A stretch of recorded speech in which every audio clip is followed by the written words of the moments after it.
Satu anak dapat kesempatan 1 tahun untuk PAUD sebelum masuk SD. Karena pendidikan PAUD ini yang paling penting, saudara-saudara sekalian. Jadi kalau bicara infrastruktur pendidikan, tadi saya ceritakan, ini perlu ditegakkan. Betul ya, piramidnya tuh tegak. Jangan lupa, sebelumnya ada pendidikan PAUD.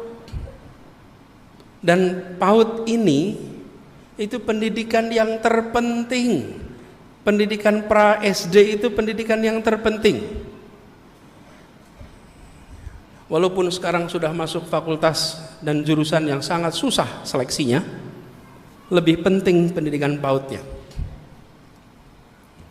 Beberapa hari yang lalu saya menghadiri acara peresmian Masjid A'agim. Pas peresmian itu A'agim, kita ada semacam ngobrol lah.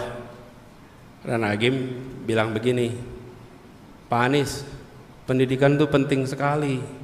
Tapi kenapa udah pendidikan sampai tinggi-tinggi masih korup?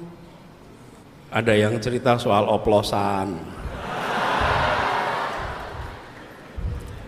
Ada yang apa lagi tuh? Apa?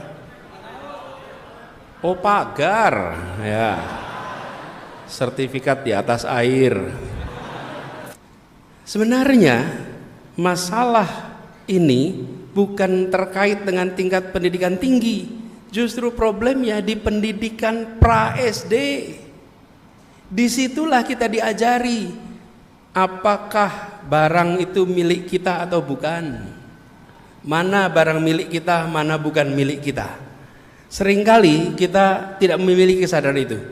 Ini punya saya atau bukan. Barang ini punya saya atau bukan. Itu diajarinya waktu TK. Di situ diajari. Bercerita, berkata jujur, diajarinya saat TK. Itu ingat ya, zaman TK dulu seringkali dibisikin kuping kiri, kuping kanan itu. Kan disampaikan sesuatu, kemudian dari satu muter gitu. Kan dipastikan bahwa ternyata bisik-bisik kuping itu sampai. Itu lagi ngajari kejujuran, diajarin kuping kiri masuk, keluar, sampaikan kepada teman yang satunya, terus muter. Diajari untuk menyampaikan bisikan-bisikan.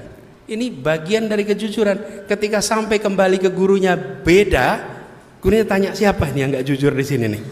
Siapa yang mengubah pesannya? Itu seluruh pendidikan di pendidikan usia dini. Dan usia dini yang paling dini adalah di dalam rumah. Pendidikan keluarga. Di dalam rumah, ibu, bapak. Pendidik terpenting yang paling tidak tersiapkan namanya orang tua. Itu pendidik terpenting yang paling tidak tersiapkan. Karena itu saudara-saudara sekalian di sini, saya berharap saudara-saudara nantinya bisa menyiapkan diri untuk menjadi orang tua pendidik yang baik.